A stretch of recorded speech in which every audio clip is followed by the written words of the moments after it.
नमस्कार, मैं जितेंद्र। मैं आज आपके सामने 12वीं कक्षा का मुख्य चैप्टर सोवियत संघ के विघटन यानी दो ध्रुवों की समाप्ति के बारे में बात करूंगा। इसके मुख्य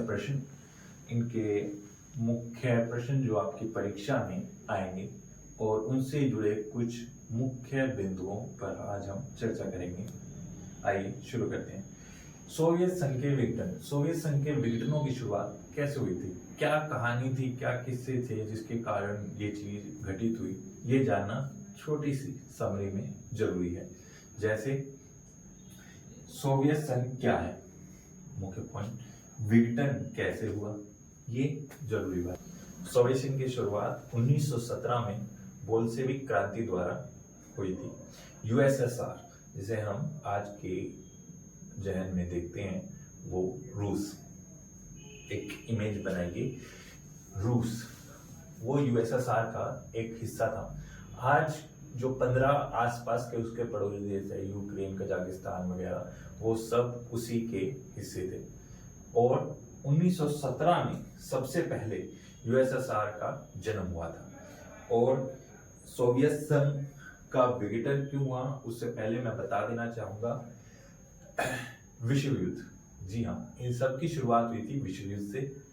पहला जो विश्व युद्ध हुआ था उसमें एक कहानी है, छोटी सी कहानी है ऑस्ट्रेलिया की, जिसमें एक राजा होता है, पड़ोसी जैसे भारत और पाकिस्तान की लड़ाई होती है, अमूमन हर एक राज्य की लड़ाई होती है, वैसे ही पहले राजशाही तंत्र था।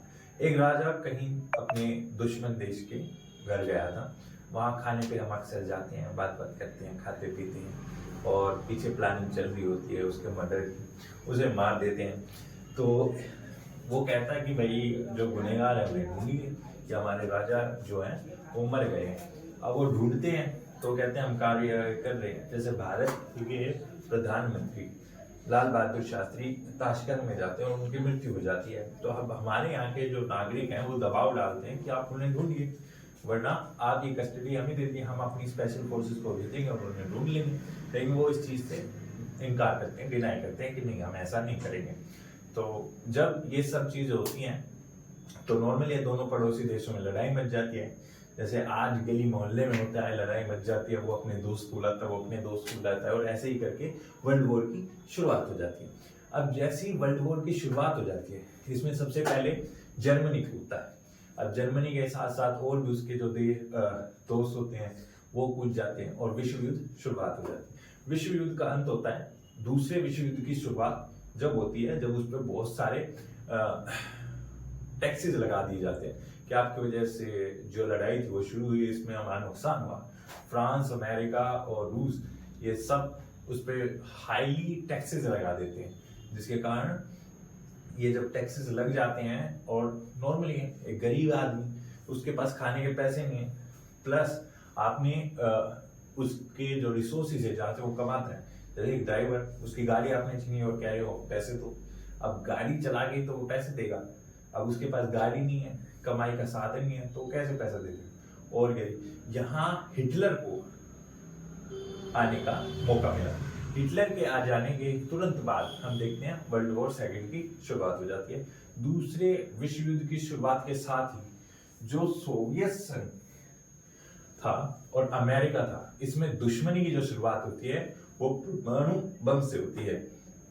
दूसरे विश्व युद्ध की जो शुरुआत है वो 1939 से 1945 में हुई, और 1945 में जब वर्ल्ड वॉर एंड हुआ, ये कैसे हुआ, हिरोशिमा और नागासाकी पर अमेरिका ने 2 बम गिराए थे जो परमाणु बम थे।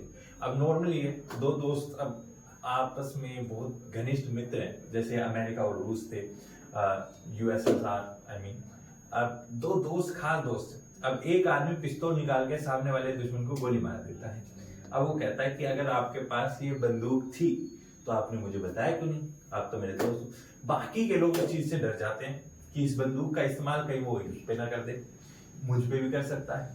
तो इसी चीज में अमेरिका और यूएसएसआर में वैचारिक मतभेद चल गया, हथियारों की होड़ शुरुआत हो गई, और इसी को हम शीत युद्ध काल कहते हैं, जब पूरा विश्व 2 दुनिया में बट चुका था, एक पश्चिमी सभ्यता और एक पूर्वी सभ्यता। पूर्वी सभ्यता में ही सोवियत संघ आता है, यूएसएसआर आता है, जिसे आज हम रूस के नाम से जाते हैं। रूस की जो विचारधारा थी वो सोवियत साम्यवादी विचारधारा थी। साम्यवादी या समाजवादी जो विचारधारा है उसका मुख्य बिंदु है कि समाज कल्याण, समाज से आधारित, सरकार का निजी स्वामित्व का कम होना और सरकारी एक तरह से शक्ति जो है अधिक होना, कब्जा सरकार की जो संपत्ति है जितनी भी वो सरकार के अंडर होगी। सिंपल सा उदाहरण देता हूं, समाजवाद में एक फैक्ट्री है और पूंजीवादी में भी एक फैक्ट्री है। समाजवादी ये कहते हैं कि एक फैक्ट्री है, अब वो नुकसान में जा रही है, अब नुकसान में जा रही है तो सरकार ये कहेगी कि आपकी फैक्ट्री में तकरीबन 400 आदमी है जो काम कर रहे हैं, ठीक है। अब ये जो 400 आदमी अगर आप फैक्ट्री बंद कर देना है क्योंकि आपका मुनाफा नहीं हो रहा है, तो इसमें 400 आदमियों के घरों में चूल्हा नहीं जलेगा, उनकी रोजी रोटी छिड़ जाएगी, उम्मीद छूट जाएगी। तो इसीलिए सरकार उसे सपोर्ट करती है कि कोई नहीं, हम आपको सब्सिडी देंगे, हम आपकी सहायता करेंगे उपभोक्ता तक पहुंचाने में, सप्लायर्स को लाने में, और कुछ फाइनेंशियली बैंकिंग जैसे होती है वो मदद करेंगे, पर आप फैक्ट्री को चालू रखिए। वहीं पूंजीवादी ये कहता है अगर फैक्ट्री मालिकों को अगर फायदा नहीं हो रहा है तो वो तुरंत बंद कर दें, भले ही 400 लोग भूखे मरे या मर जाए, उन्हें कोई परवाह नहीं, ठीक है। मुख्य कारण क्या है, आपको फायदा हो रहा है या नहीं हो रहा। पूंजीवादी और समाजवादी सिर्फ इतना ही अंतर है। अब ये जो वैचारिक लड़ाई थी, जो हथियारों की होड़ शुरुआत हो गई थी, ये इसी तरह थी। इसे शीत युद्ध का काल क्यों कहा जाता है, क्योंकि इसमें लड़ाई का कोई माहौल नहीं था, सिर्फ वैचारिक लड़ाई थी। हथियार एक दोनों सामने आते हैं, जैसे आज के टाइम करते हैं, मारेगा क्या मारेगा क्या, लड़ते नहीं है, बस बातचीत करते रहते हैं, बहस करते रहते हैं, वो चीज। तो ये जो लड़ाई है ये 1945 से लेके 1990 तक चली। अब 1990 में ये खत्म कैसे हुई, इसका कारण जो है सोवियत संघ का विघटन। वो कैसे हुआ, मिखाइल गोर्बाचेव, जी हाँ, मिखाइल गोर्बाचेव जो सोवियत संघ के राष्ट्रपति थे, जो बन के आए थे, 1980 का जो दशक है वो सबसे महत्वपूर्ण माना जाता है इस चीज में। 1980 में मिखाइल गोर्बाचेव जब आए तो उन्होंने सबसे पहले 3-4 चीजें की जिसके कारण ये परिवर्तन हुआ। सोवियत संघ हथियारों पर ज्यादा जोर दे रहा था, लेकिन अपनी प्रौद्योगिकी यानी तकनीकी क्षेत्र पर, टेक्नोलॉजी पर कम फोकस कर रहा था, जिसके कारण वो पिछड़ रहा था। अमेरिका वही अपने हथियारों पर भी बल दे रहा था, साथ में अपनी टेक्नोलॉजी पर भी काम कर रहा था। यही ये चीज चूक गए। अब इन्होंने क्या किया, मिखाइल गोर्बाचेव जब आए तो उन्होंने हथियारों पर कम फोकस किया और अपने सस्टेनेबल डेवलपमेंट पर ज्यादा जोर दिया। सस्टेनेबल डेवलपमेंट होता है व्यवस्थित विकास, उन्होंने अपने विकास पर जोर दिया। अब नॉर्मली थे वैचारिक में एक दो आदमी जब साथ में दौड़ रहे हैं, कछुआ और अगर रैबिट एक साथ दौड़ रहे हैं और अगर एक आदमी थोड़ी देर के लिए रुक जाता है तो हार जाता है, तो वैसे ही सोवियत संघ हार गया।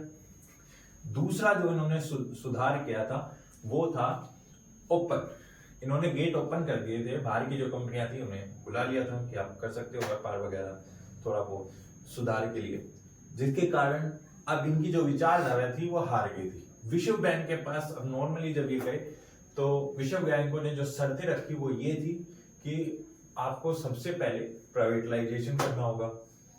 प्राइवेटलाइजेशन में 90% जो इनका उद्योगीय क्षेत्र था निजी स्वामित्व को दे दिया गया और औने पौने दाम पर खरीदा गया। जैसे 1 करोड़ की कंपनी है उसके $1-2 लाख दिए गए, ये $1-2 लाख की है, जिससे बहुत ज्यादा रूसी मुद्रा जो रूबल है उसमें भारी गिरावट देखी गई। यही कारण था मिखाइल गोर्बाचेव की ग्लासनोस्ट और पेरेस्ट्रोइका की जो रणनीति थी जो उन्होंने अपनाई वो कहीं ना कहीं फेल हो गई। और 1991 में सबसे 1990 में हम देखते हैं रूस, यूक्रेन और यल्तासिन, ये 3 ऐसे देश थे जिन्होंने सबसे पहले सोवियत संघ के विघटन की बात कही।